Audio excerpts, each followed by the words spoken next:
Good afternoon, ladies and gentlemen.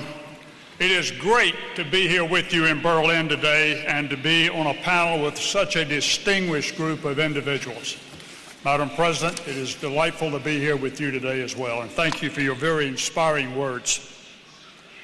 It's also great to be with a group of citizens who are concerned and worried about the future of their native country, about their fellow countrymen in terms of their security and in terms of their safety, and excited about the potential for change. When it comes to changing a regime, a government, that is the ultimate challenge.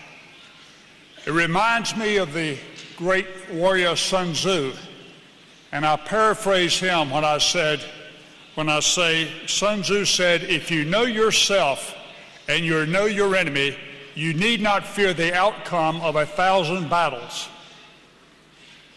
If you know yourself but not your enemy, for every victory you will also suffer a defeat. And if you know neither yourself nor your enemy, then you are a fool and you will suffer defeat in every encounter. Well, ladies and gentlemen, I think we know who the enemy is. The enemy is not the MEK. The enemy is the current regime in Iran.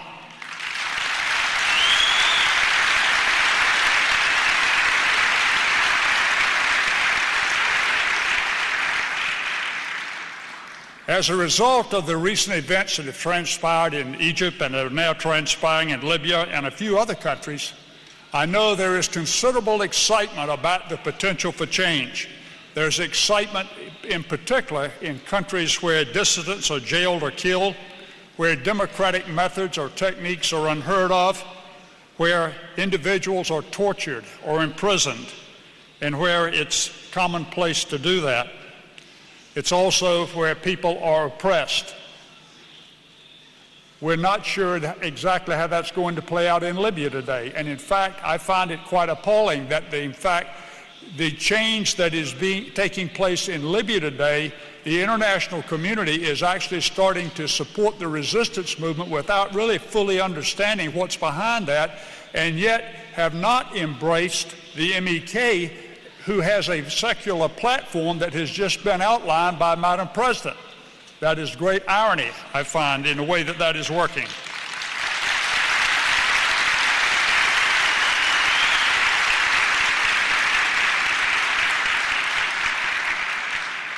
From my perspective, the Iranian people could not be much worse off than they are with today's current regime. It is a very oppressive regime, as you know. It is one that is based on theocracy and autocracy with an extremist and an expansionist ideology. Iran's current regime is the largest exporter of terrorism in the world. Iran's current regime is seeking a nuclear capability.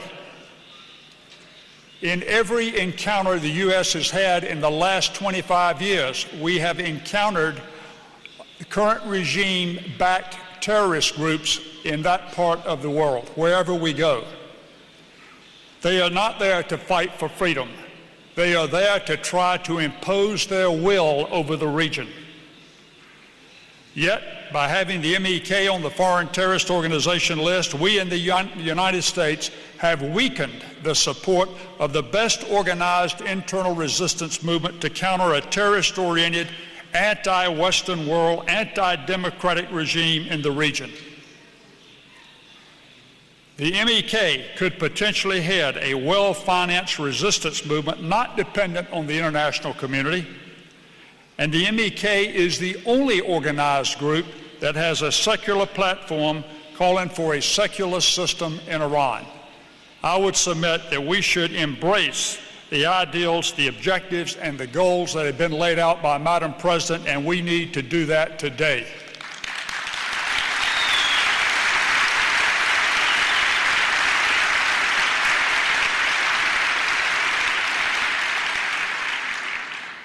And that brings me to Camp Ashraf. Like my fellow speakers, I believe that we owe the people in Camp Ashraf a protection that is guaranteed by international principle to protect the people, and the U.S. promised protection to them.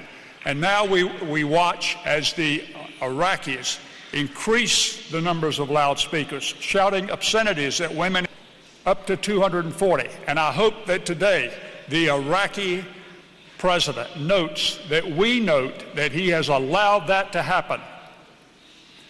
It should not be allowed to stand. We owe the people in Camp Ashraf better than that.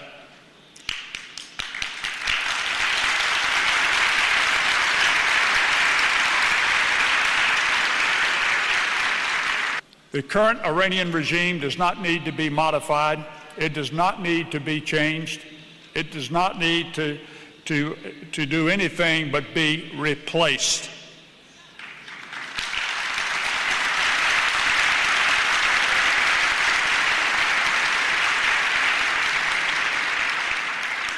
And it needs to be replaced by a resistance movement led by the MEK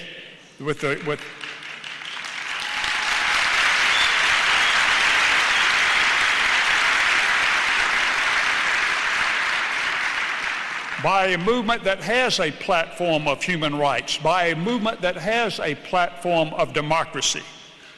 We should join in the U.S., our European allies, and our great friends from Great Britain and take the MEK off of the foreign terrorist organization list today.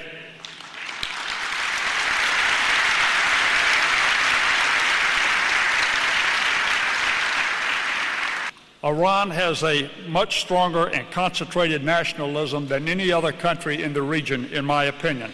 The people of Iran want a voice in their government. The oppression and inequality of women by the current regime is deplorable. Iranian women want equality. They want respect.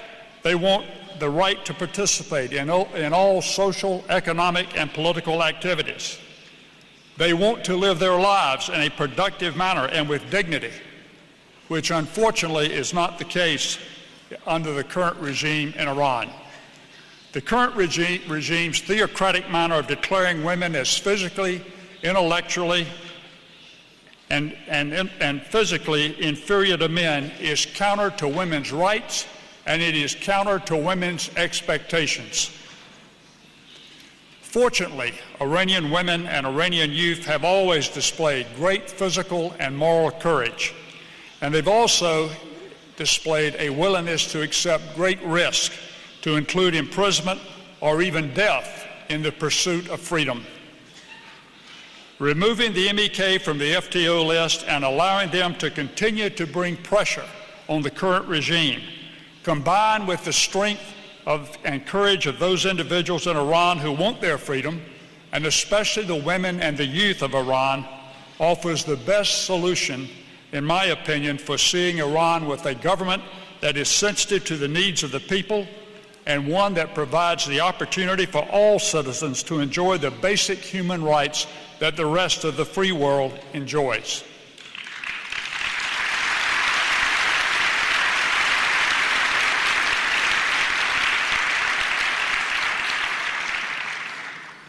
In my opinion, in the United States, we have a great Secretary of State in Secretary Hillary Clinton. But for those below her that make the recommendations that must rise to her level to take the MEK off the terrorist list, I ask, what are you waiting for? Get the recommendation in front of the Secretary and let's get on with business.